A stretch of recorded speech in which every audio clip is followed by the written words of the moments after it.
All right, let's finish it up. Let's go quick through the tight ends we got in the top 5. Travis Kelce, Mark Andrews, Darren Waller, Tyler Higbee, and Dallas Goedert. Let's go. Ooh, I like this because I have a totally different top 5. So I have Higbee number 1. What? No. Bro. He's like their new, he's like their new running back. It's just like handoffs to him, 5-yard catch over and over again. But no, I have Kelce, Andrews, Kittle 3, Goddard 4, Hockenson 5. So little different. Waller, where's Waller? Waller, I don't know. Vegas would like to know. Derek Carr would like to know. 1 in 3 Vegas and Josh McDaniels would also like to know where Darren Waller is. I don't know the answer to that question, but he's my tight end 6. I think Hockenson. It's like, I know he's not going to get the same kind of usage with all the guys back, but there's a chance that guys are still banged up, and just projecting him for his normal snap count. He cracks the top 5 over Waller this week. Maybe if I take Renfro out, then it switches around, but it's kind of early in the week for that, but maybe it'll flip flop. But who are you high on? Because I want to talk about Goddard, but I'll let you go first. Okay, yeah, man. I wrote him down as I'm high on, but I moved off him. I'm going Logan Thomas. He saw his routes run rate jump up to 73% last week. We know, based on the Commanders football team, their history, this could go over 80%. So he's still on the climb, I think, in terms of playing time. They could be without Jahan Dotson this week. So I've been sneaking these low end tight end ones, these new guys every week. Last week was Tanya, and the week before was Conklin. I'm going Thomas this week. Let's go. And then we have to talk about him. Taysom Hill. He's my tight end 18. His consensus for some reason is tight end 36. You laugh, but just think about it. His floor is 0, obviously, but that's every tight end in this range, right? Yeah. So I just think he's worth mentioning just because he has a wide range of outcomes. He offers a shit ton of upside in the tight end 20 range. Doesn't see a catch usually, or doesn't see many targets, but the rushing ability, especially around the goal line, the threat of him maybe throwing the ball a couple times, especially with Jameis Winston out. I just have to mention him. He is way up there for me. He's my tight end 18 right now. Okay. Yeah. So I just bumped him up because you just made a good point. I had his routes run projected at 10%, which was his season average, but he ran around on 17% last week. So any excuse I have, I'll just use that number. Any excuse I have to. Are you projecting passing stats for him too?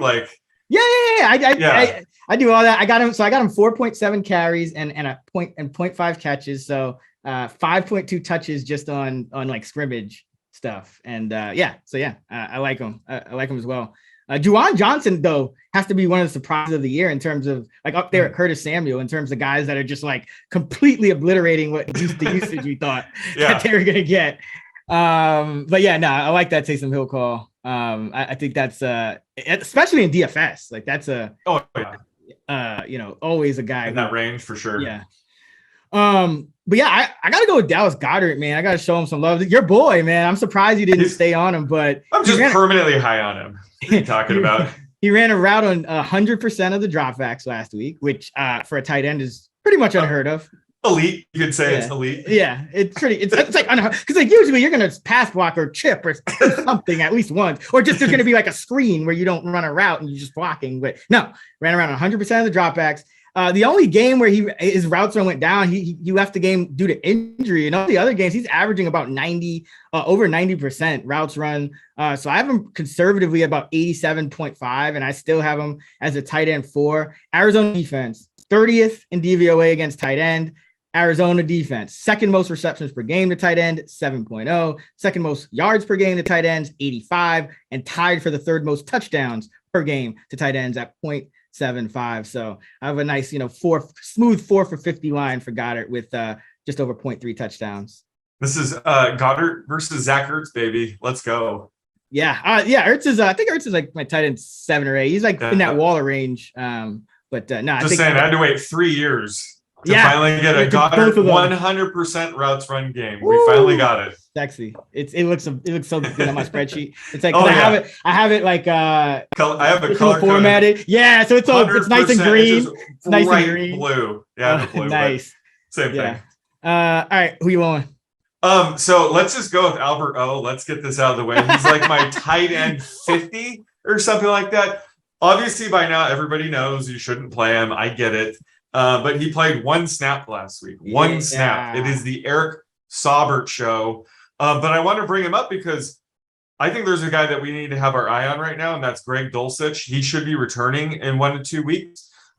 So I doubt the Broncos want to roll with Eric Tomlinson and Eric Saubert the rest of the season as their top tight end. So Dulcich is a guy that you should be, taking a flyer on in deep leagues or whatever, wherever you can get him. Because he could be a high-end tight end too the rest of the season. We don't know, but either way, Albert O is not the guy. So he is way down. I don't know what's going on exactly with him, but he's outside my top 50, and his ECR is still somewhere in the high 30s. So just have to throw him out there for the last time this season.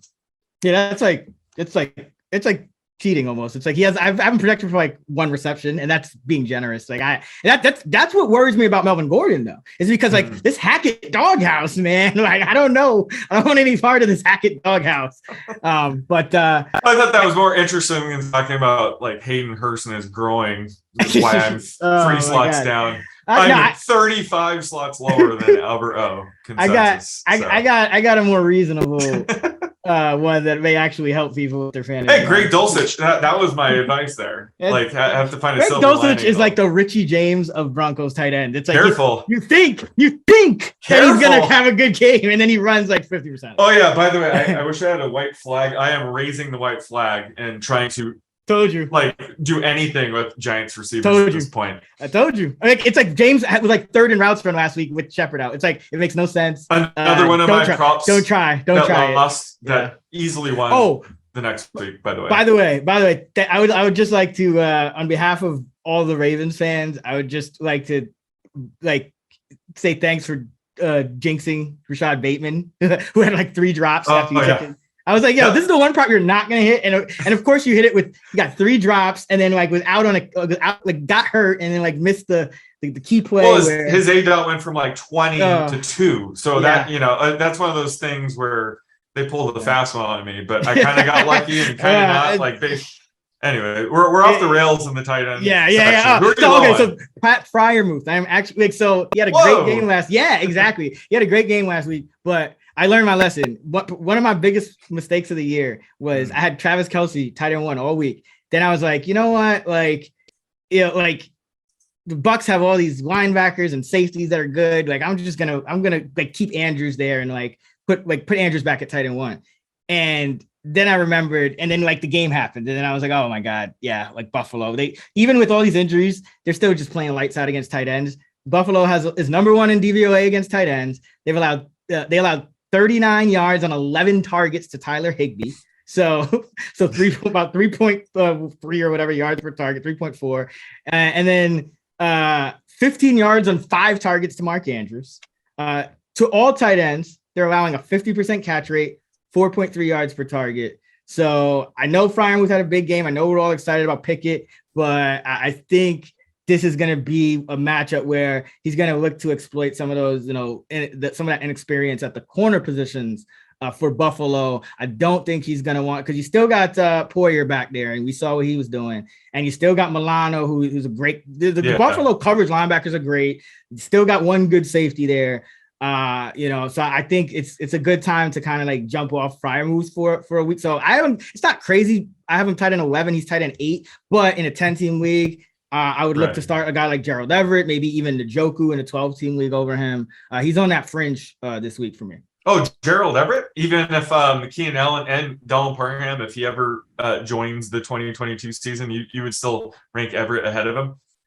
Or is that depending on like? Yeah, no. I have Keenan Allen in there now, and Everett's ahead of him. Oh, okay, nice. Yeah. I mean Justin Herbert, he's pretty good. Yeah.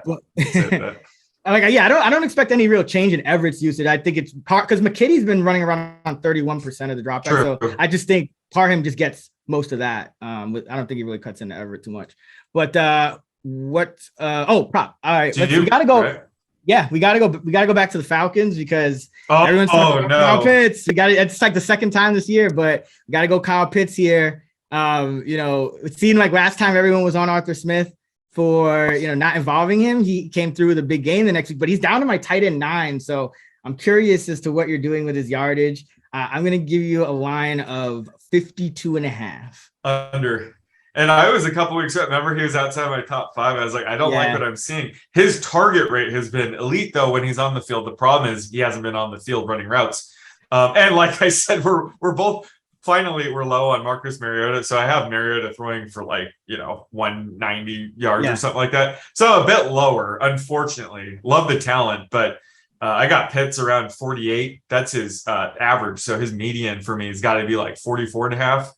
But any given week, he could go off. If they let him run a route on over 70% of the dropbacks and actually throw to him, he could go off. But I think his floor is dangerously low right now. So he's my tight end 8. Yeah, I have him projected for 75% of the routes, which is his season average. I have him at 3.6 catches for 51 as the average projection. But what's your touchdown projection? Just 0.18. 0.18. Okay, all right. I'm 0.25. That's why you have him tight end 9 instead of tight end 8. Got it. Yeah. I told you I'd you have to actually catch a touchdown to get some of that regression in my model. You know what I mean? If every time he doesn't catch a touchdown and catches balls, it just goes down and down and down. But for the line I set you, I essentially just took his career average in yards per catch, which is around 15, and just did 3.5 catches. Got to 52.5. So 15 yards per catch. Yeah, it's career average. I think that's going to go down going forward. Yeah, no, I know, but I mean, it's one. We're talking about one game, so I gave you. I figured you were going to go under, so I gave you the inflation of the best back. They might try to force him the ball next week. They have to at this point. They have to. Gave you a couple extra yards. So we'll see what happens.